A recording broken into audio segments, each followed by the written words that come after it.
નમસ્કાર મિત્રો, શું તમે જાણો છો કે પરમાણુની શોધ જ્હોન ડાલ્ટને નહીં પણ તેના 2500 વર્ષ પહેલાં એક ભારતીય ઋષિએ કરી હતી? શું તમે જાણો છો કે ગ્રેવિટીના સિદ્ધાંત ન્યૂટન પહેલાં આપણા ગ્રંથોમાં લખાયેલા હતા? સ્વાગત છે આઈકેએસ સિરીઝના બીજા ભાગમાં. આજે આપણે 5 પુરાવો જોઈશું જે સાબિત કરે છે કે ભારતનું વિજ્ઞાન સમય કરતાં કેટલું આગળ હતું.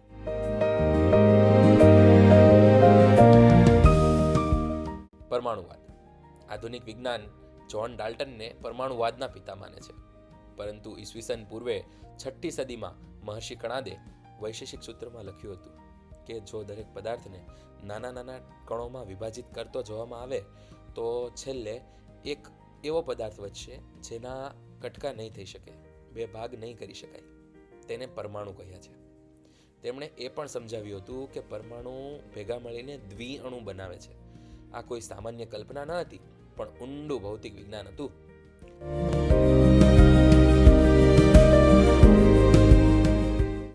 ગુરુત્વાકર્ષણ. આપણે ભણવામાં આવ્યું કે સફરજન પડ્યું ને ન્યૂટને ગુરુત્વાકર્ષણ શોધ્યું, પણ ઈસવીસનની 12મી સદીમાં ભાસ્કરાચાર્યએ લખ્યું હતું, આકૃષ્ટ શક્તિશ્ચ મહી તથા યત્ખરસ્થમ ગુરુસ્વાભિમુખમ સ્વશક્ત્યા, એટલે કે પૃથ્વીમાં ખેંચવાની શક્તિ છે, જેના કારણે તે આકાશની વસ્તુને પોતાની તરફ ખેંચે છે.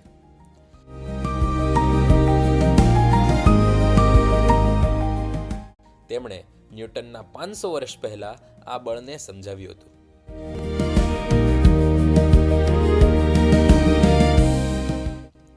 એરોનોટિક્સ. 1903માં રાઇટ બ્રધર્સે પ્રથમ વિમાન ઉડાડ્યું.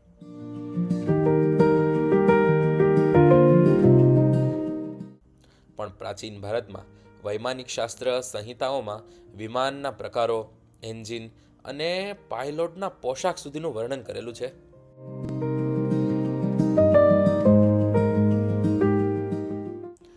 મહર્ષિ ભારદ્વાજે એવા વિમાનની વાત કરી છે જે એક ગ્રહથી બીજા ગ્રહ પર જઈ શકે.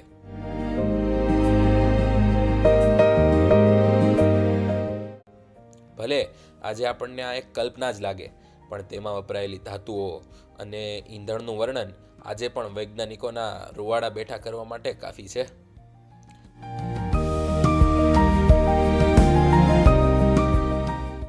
શસ્ત્રક્રિયા.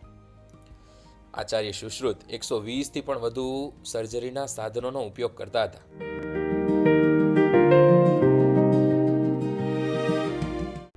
આશ્ચર્યની વાત તો એ છે કે તેમના સાધનોની ડિઝાઇન આજના વપરાતા આધુનિક સર્જિકલ ટૂલ્સ જેવી જ છે.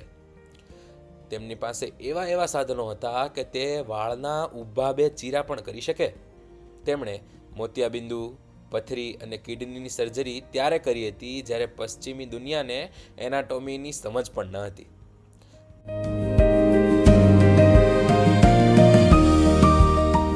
ધાતુ વિજ્ઞાન. દિલ્હીના કુતુબ મિનાર પાસે ઉભેલો લોખંડનો સ્તંભ 1600 વર્ષથી ખુલ્લા આકાશમાં છે.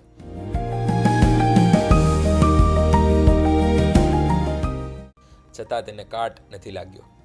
આ સાબિત કરે છે કે પ્રાચીન ભારતનું મેટલર્જી વિજ્ઞાન કેટલું એડવાન્સ હતું.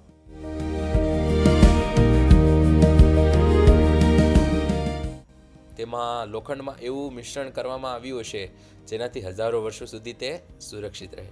સેલની આપણે વાત કરીએ, વિદ્યુત કોષની, તો અગસ્ત્ય ઋષિએ તમિલનાડુમાં આજે પણ જેના પુરાવાઓ મળી આવે છે ભોજપત્રોમાં લખીને રાખ્યું છે, તુલસીના પાંદડાઓથી ચાર્જ કરેલું પાણી જો તીનના ડબ્બામાં ભરવામાં આવે તો ડબ્બાની ઉપર અને નીચે પોટેન્શિયલ ડિફરન્સ, સ્થિતિમાનનો તફાવત દેખાય છે. આ આપણા વિજ્ઞાનની ઊંડાઈ આપણને દેખાડે છે. મિત્રો, આ તો માત્ર થોડીક જ વાતો છે. આઈકેએસ એટલે અંધશ્રદ્ધા નથી, પણ તર્કબદ્ધ વિજ્ઞાન છે. આપણી આ ધરોહર પર ગર્વ કરવો જોઈએ અને તેને વૈજ્ઞાનિક દૃષ્ટિકોણથી સમજવી જોઈએ. આગામી વિડીયોમાં આપણે વાત કરીશું આઈકેએસ અને મેનેજમેન્ટ વિશે. કેવી રીતે પ્રાચીન નીતિઓ આજે પણ બિઝનેસ મેનેજમેન્ટમાં કામ લાગે છે. આ વિડીયો દરેક ભારતીય સુધી પહોંચાડવા માટે શેર જરૂરથી કરજો. જય હિન્દ.